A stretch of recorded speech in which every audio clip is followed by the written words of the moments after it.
Hola chicos, muy buenos días, muy buenas tardes, buenas noches para todos. En este video verán la primera parte de lo que tiene que ver con los procesos metabólicos celulares. Eh, Vamos a hablar un poco de lo que es la bioenergética de Gibbs, los conceptos más importantes y el primer proceso metabólico como el de la glucólisis. Entonces, primero tenemos que hablar de qué es el metabolismo. Entonces, tenemos que el metabolismo se comprende o se entiende como un conjunto de reacciones químicas que van a tener lugar en las células de nuestro cuerpo, de nuestro organismo. Además de eso, se refiere a que es el proceso de convertir alimentos en energía. También se refiere al uso de la energía que van a abarcar varios procesos bioquímicos y fisiológicos. Es decir, va a relacionar los procesos que nosotros tenemos en nuestro cuerpo, la respiración celular, el movimiento, la entrada y salida de algunos elementos, de algunos iones, moléculas y demás, y qué tanta energía me va a gastar esos procesos, y además de eso también me abarca el cómo yo obtengo esa energía, que es por medio de la alimentación, y entonces cómo los alimentos o cómo los componentes de esos alimentos me van a brindar esa energía para poder yo hacer los procesos que hago todos los días o que mi cuerpo realiza diariamente. Entonces, muchas de las actividades que una célula va a realizar va a requerir energía. Hace un tiempo hablábamos o se comprende que una célula de por sí ella internamente tiene una cantidad de energía, pero para la creación de muchos procesos o para poder brindar la, digamos, como la estabilidad en los procesos, se va a necesitar más de esa energía interna que la sola célula tiene. Entonces, muchas de estas actividades celulares, como se los comento, son desfavorables. Quiere decir que la energía que va a haber va a provenir de su entorno, de la parte externa. No va a contar, va a usar esa energía interna, pero como le va a quedar haciendo falta energía para poder hacer el proceso como tal, pues claramente va a tener que ir o digámoslo como que va a tener que sacar mano de esa energía que hay externa a ella. Entonces, ahora sí pasamos a la bioenergética o a la energía libre de Gibbs, que nos sirve para saber si en una reacción se libera calor o se absorbe calor. Entendamos calor en la parte de los procesos bioquímicos como energía. ¿Listo? Entonces, pues calor es igual a energía y esa energía va a ser igual a la emisión trifosfato que se va a ver en el momento de por qué es la moneda energética del cuerpo o por qué es esa parte esencial que se refiere a la energía que va a usar nuestro cuerpo. Entonces tenemos que cuando un proceso libera calor, libera energía, quiere decir, con la energía interna le bastó para poder hacer su reacción y libera parte de esa energía, se va a conocer como un proceso exotérmico. También se va a conocer como exergónico y como espontáneo. ¿Por qué espontáneo? Porque como no necesita energía externa, lo puede hacer por ella misma. Entonces lo hace de inmediato. Apenas le llega la orden de hacerlo, lo realiza de una, porque no necesita sacar energía de la parte externa. Cuando tenemos un proceso que absorbe calor, pues absorbe energía, es un proceso endotérmico, ¿listo? Es decir, la célula tiene una energía interna, pero con esa energía interna no le basta para realizar ese proceso. Tiene que atraer, absorber calor de pues, su entorno, del ambiente. Se le va a conocer también como un proceso endergónico y como un proceso no espontáneo. No espontáneo, pues porque cuando hablamos de eso, entonces no se va a dar en el momento, tiene que esperar o tiene al menos como mínimo que conseguir esa energía para que se dé esto.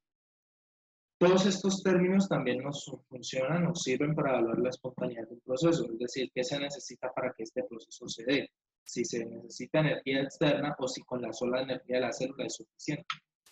Entonces, todas las reacciones bioquímicas que son el metabolismo, como tal, el metabolismo son reacciones bioquímicas, va a transformar la energía de las sustancias nutricionales, de los alimentos, de los compuestos con los que nosotros nos alimentamos diariamente, a una forma utilizable. Puede ser ATP o puede ser alguna molécula que entre a un proceso y que al final se obtenga energía. Entonces aquí un pequeño resumen, reacciones endergónicas necesitan que se añada energía, por lo tanto se le suma energía, y las exergónicas, como solo con la energía ellas tienen, ellas van a liberar energía, y pues por ende, vaya la redundancia, la conclusión, se va a liberar energía. Entonces yo les comentaba ahorita de que hay algo llamado ATP, adenosintrifosfato, que es como la moneda energética del cuerpo. Es lo que brinda o lo que va a utilizar el organismo principalmente para la energía, para obtener energía. ¿Listo? Entonces, ¿qué es lo que ocurre? El adenosintrifosfato es un nucleótido esencial para la realización de muchas de las funciones celulares vitales de nuestro organismo. ¿Qué va a pasar? Su hidrólisis o su descomposición va a brindar energía libre, es decir, va a dejar esa energía en el ambiente para que se realicen reacciones que necesitan energía del ambiente, reacciones endergónicas. Va a servir para muchísimas cosas, entre ellas biosíntesis de moléculas, crear moléculas, transporte activo de membrana, que ya lo vimos que son por canales, y es para elementos grandes o carga o muy pesados que no pueden atravesar la membrana así como así, entonces tienen que usar este ATP, y trabajos como la contracción muscular, trabajos de las células como tal. Entonces, como lo vemos en la imagen, lo que va a pasar es lo siguiente.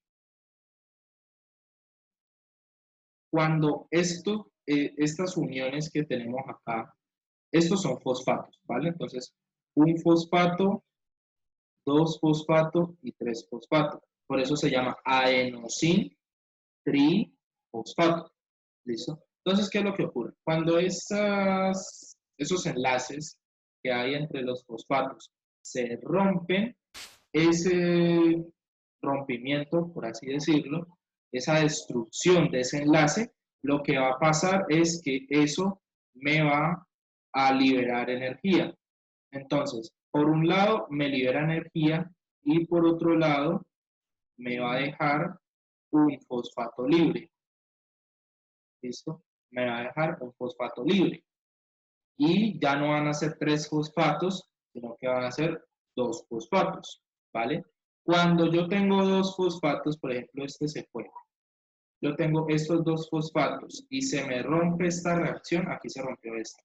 Se me rompe esta reacción, entonces me va a desprender energía y me va a desprender otro grupo fosfato. Y ahí que antiguamente era un ATP va a quedar como AMP, adenosin monofosfato. Entonces, tres fosfatos ATP, adenosin trifosfato. Dos fosfatos ADP, adenosin difosfato. Y un grupo fosfato, adenosin monofosfato. ¿Qué va a pasar? Cuando ya solo tenemos un grupo fosfato, entonces decimos que va a haber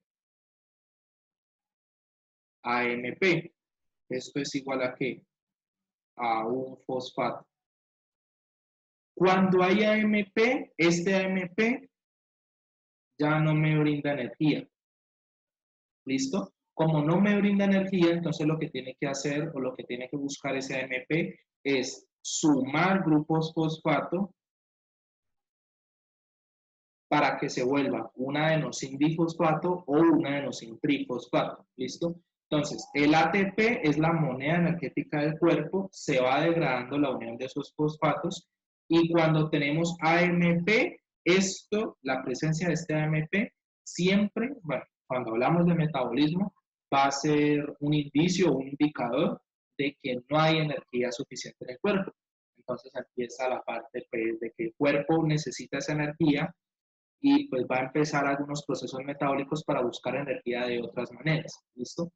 Pero pues así centralmente el ATP me va a brindar esa energía por medio del daño, del rompimiento, de la destrucción de los enlaces entre los fosfatos y al lograr eso me brinda energía y me desprende un grupo fosfato.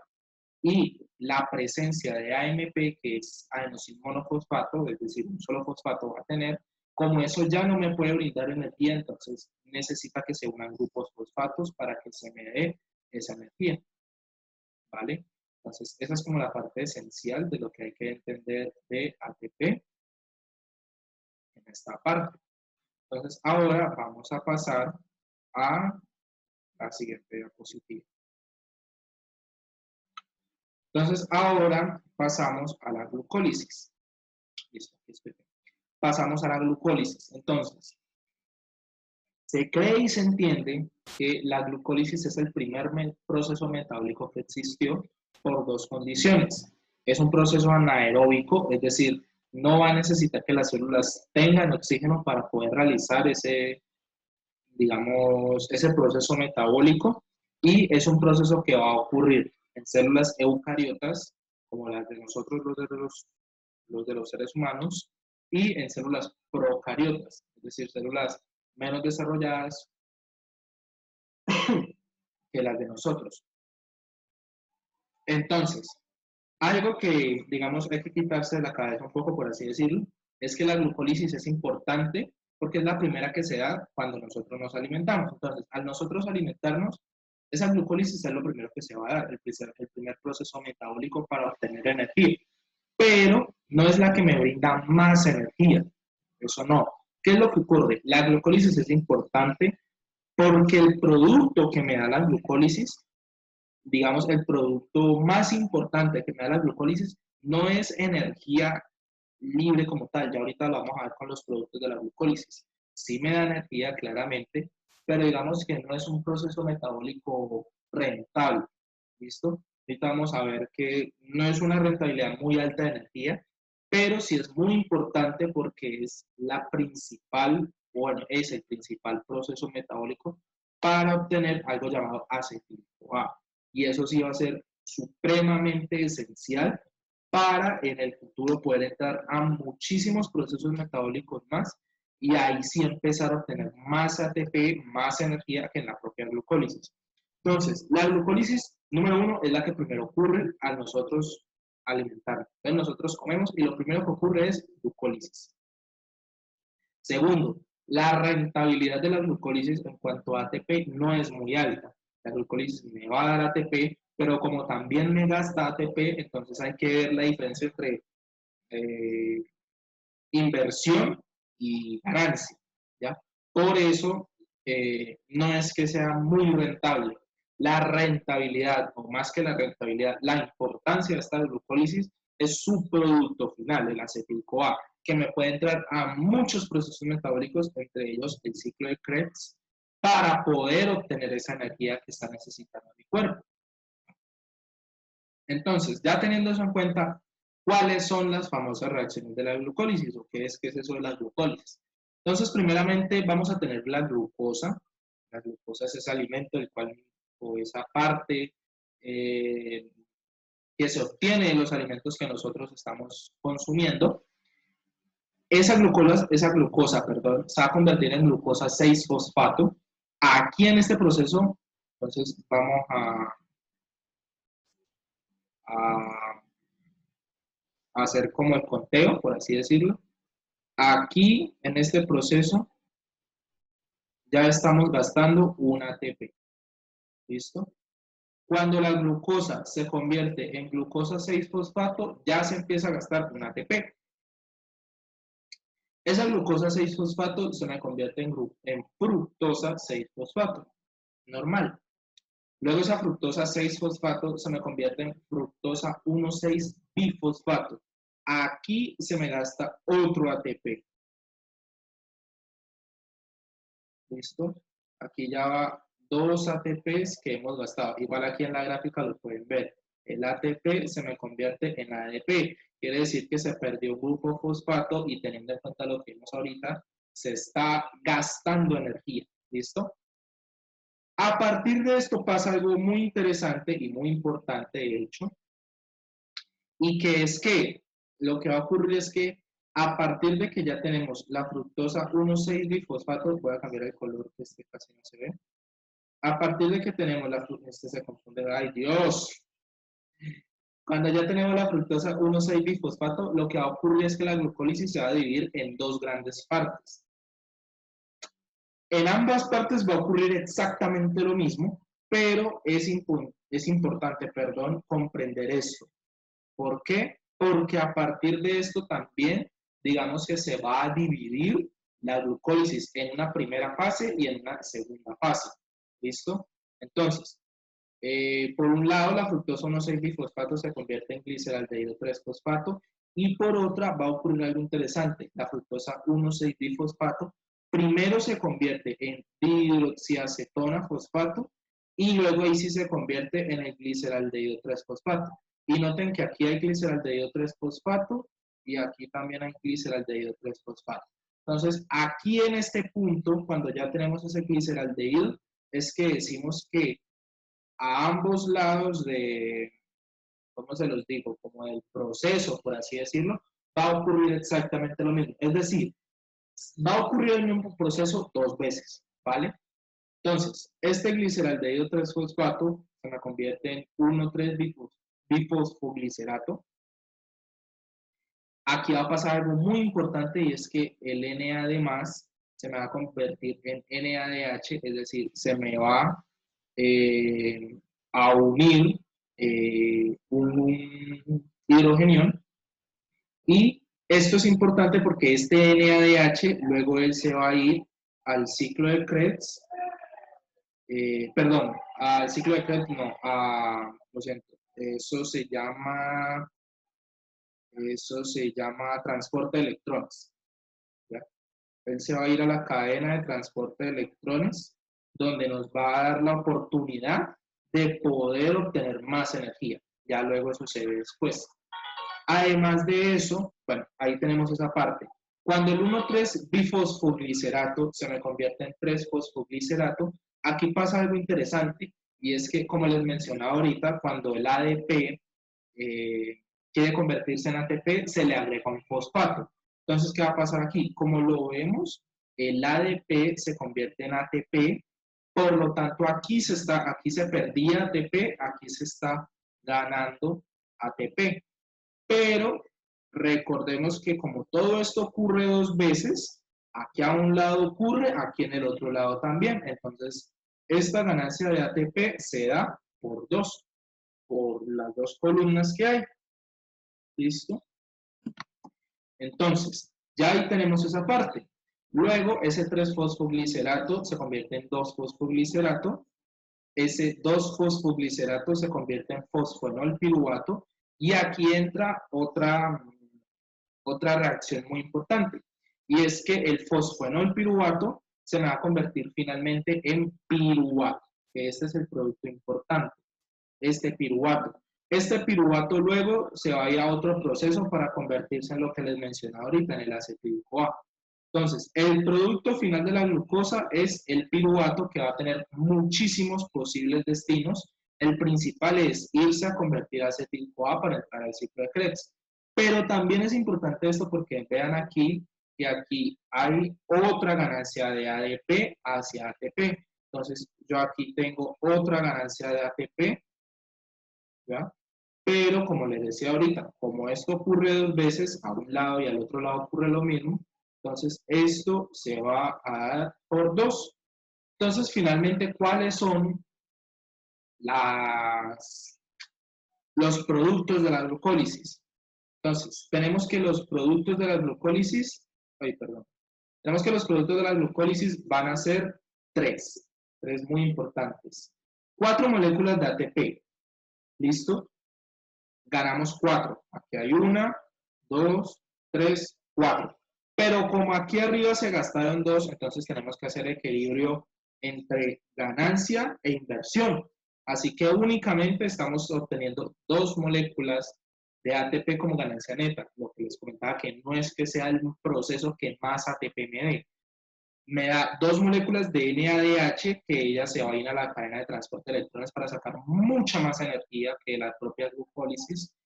Y las 2 moléculas de piruvato, que van a tener muchísimos destinos, ¿ya? Y también por eso es muy importante la glucólisis, ¿vale? Entonces, ya teniendo eso en cuenta, pasamos a cuáles son las enzimas más importantes de la glucólisis. ¿Listo? Aquí yo quiero hacer un paréntesis con un pequeño consejo, y es que para todos los procesos metabólicos yo les recomiendo que se aprendan el reactivo del proceso, es decir, con qué inicia el proceso. En este caso lo iniciamos con glucosa. Que se aprendan las enzimas irreversibles, es decir, pues que no se pueden revertir, valga la redundancia. Que se aprendan también los productos, ahí aquí está mal escrito, los productos del proceso, es decir, cuál es el resultado, cuáles son los resultados, también valen, del proceso. Y por último, creo que me toca subir un poquito este texto, pongámoslo por acá. Y por último, la regulación. ¿Listo? Es decir, ¿qué me lo activa y qué me lo inhibe? ¿Listo? Como consejo, en este módulo de metabolismo es un poco complejo, pero estos son los 4 puntos más importantes para que se aprendan en todos los procesos metabólicos que se ven. ¿Listo? Con que se aprendan estos 4 procesos metabólicos, se aprenden fácilmente el 75-80% del módulo. Ya después, pues hay algunos detalles que no entran en estos 4 puntos, pero es mucho más sencillo de poder estudiarlo, ¿vale? Entonces, como consejo, esa parte. Ya quitando ese pequeño paréntesis, ahora sí pasamos a cuáles son las enzimas importantes de la glucólisis. Listo, creo que aquí terminamos, sí, aquí terminamos. Entonces, como lo vimos, la glucólisis consta de 10 pasos. Y pues por cada paso va a haber una enzima distinta. ¿Qué es la cosa? Hay 3 puntos o 3 enzimas que son esenciales en la glucólisis, porque como se los nombré ahorita, son enzimas irreversibles. Como nos devolvemos un momento a la gráfica, aquí en la gráfica, como se puede ver, hay algunos procesos que tienen doble flecha. ¿Listo? Entonces, este, por ejemplo, tiene doble flecha, este tiene doble flecha, pero hay otros procesos que tienen una sola flecha. ¿Listo? Este tiene una sola flecha, este tiene una sola flecha y este primero tiene una sola flecha. ¿Qué significan las 2 flechas? Que es reversible. Es decir, la misma enzima me va a actuar para convertir A a B que B a A. ¿Listo? O B a C y C a B. Me actúa la misma enzima, por eso es reversible. La que es irreversible me dice, solo convierto B a C, pero no puede convertir la misma enzima C a B.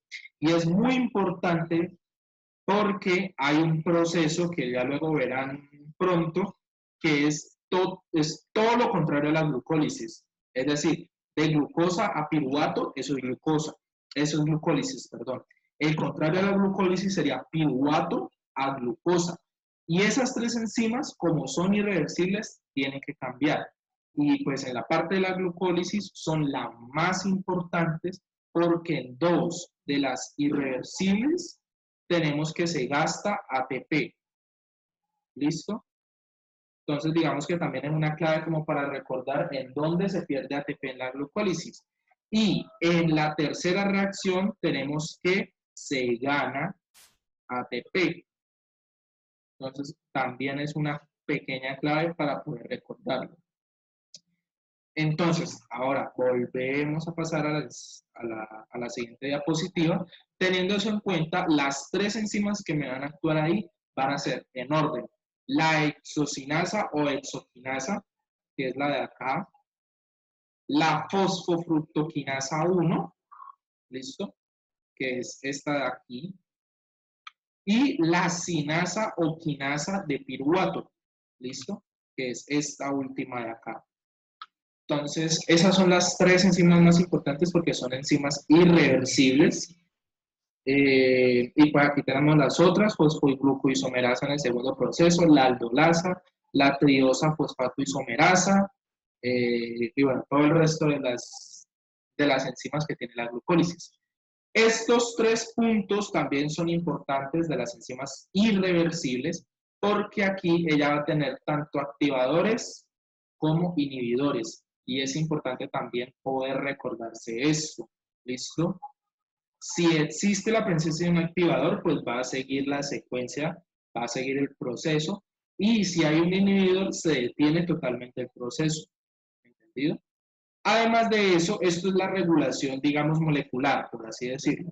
Pero también existe una regulación hormonal por parte de las hormonas, ¿listo? Y aquí es esencial que nos vayamos aprendiendo tres nombres: insulina, glucagón y epinefrina.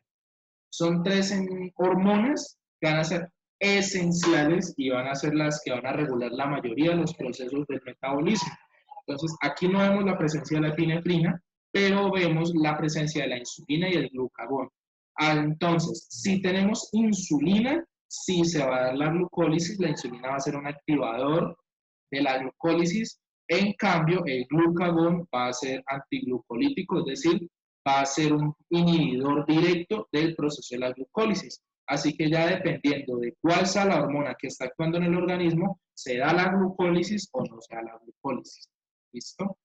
Entonces, no siendo más, espero que haya sido o sea de provecho este video para poder estudiar este primer tema y nos vemos prontamente con los otros procesos metabólicos que se pueden dar en nuestro organismo.